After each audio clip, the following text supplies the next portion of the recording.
Halo teman-teman, berjumpa lagi dengan saya Brother Phil. Kali ini kita akan menanggapi Ustadz TikToker yang mereaksi pernyataan Saudara Elia, yang memberikan penjelasan kenapa orang Kristen dan Yahudi tidak menerima Muhammad sebagai nabi. Dengan percaya dirinya, sang Ustadz menjelaskan, meski semua yang dikatakannya itu ngarang bebas dan hasil campur sari ayat, akhirnya jadi kacau. Kalau kita lihat di profil TikToknya, sepertinya beliau ini seorang Ustadz. Sebelum kita tanggapi, kita saksikan videonya berikut.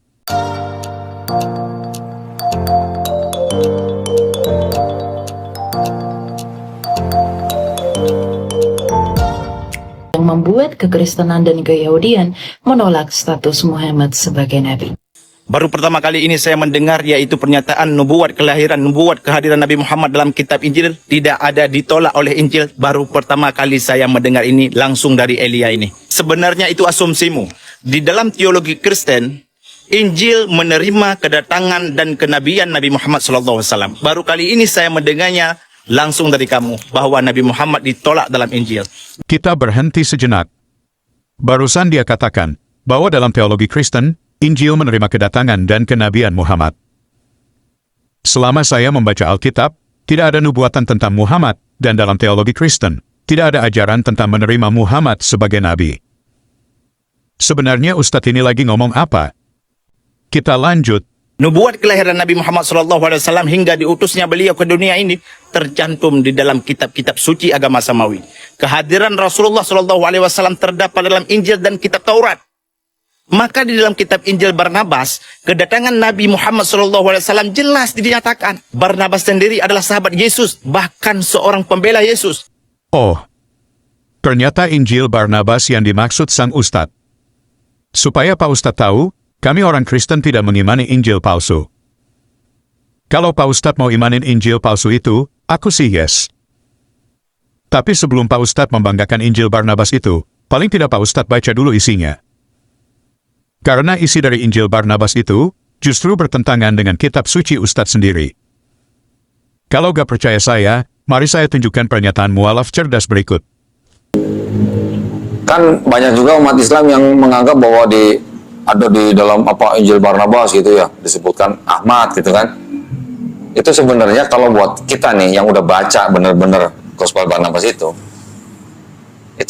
kita jangan ngikutin. Yang disebut dengan Injil Barnabas itu jangan diikutin oleh umat Islam, jangan dipakai sebagai referensi. Karena apa? Yang disebut sebagai Mesias itu bukan Yesus, malah Nabi Muhammad SAW.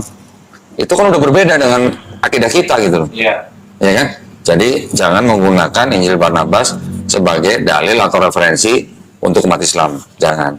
Dan dipercaya bahwa Injil Barnabas itu yang sekarang disimpan di museum di Turki itu ada yang bilang bahwa itu adalah tulisan daripada orang Muslim, gitu ya. Jadi jangan dipakai gitu. Gimana? Dalam Injil Barnabas, Muhammad disebut Mesias, padahal dalam Quran justru Isa yang memiliki gelar Mesias. Kalau Pak Ustadz mengakui Injil Barnabas, secara tidak langsung Pak Ustadz menolak Quran. Bagaimana Pak Ustadz? Kita lanjut. Di dalam kitab Injil tersebut dinyatakan ulangan yang ke-18 ayat yang kelima, Yesus berkata kepada kaumnya, Tunggu sebentar. Pak Ustadz katakan, dalam Injil Barnabas ulangan 18 ayat 5. Ini tambah kacau. Kok, dalam Injil Barnabas ada ulangan 18 ayat 5.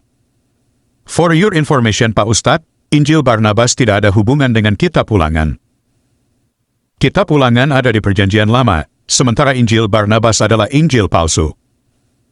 Bagaimana mungkin Pak Ustadz menggabungkan dua hal yang berbeda?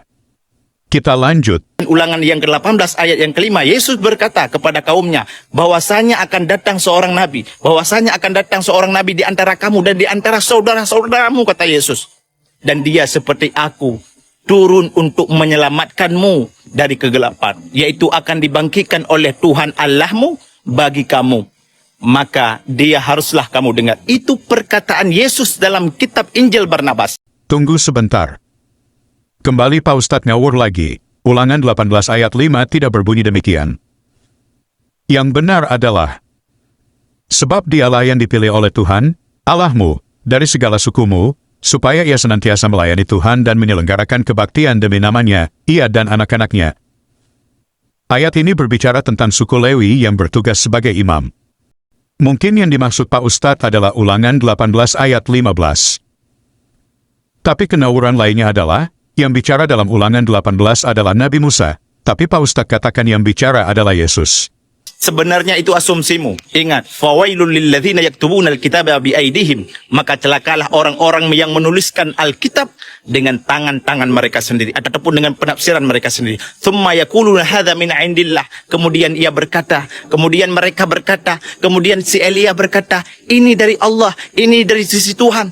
Fawailul lahum mimma katabat aidihim wa wailul lahum mimma yaksibun. Maka celakalah mereka yang hari ini menulis dengan tangan-tangan mereka. Dan celakalah bagi mereka apa yang mereka perbuat. Itu asumsimu. Teologi Kristen menerima Nabi Muhammad sebagai utusan Allah. Sebenarnya, yang sedang berasumsi dan ngarang bebas adalah Pak Ustadz. Justru Pak Ustadz yang celaka, karena telah merubah isi ayat kitab orang lain seenak kudelnya.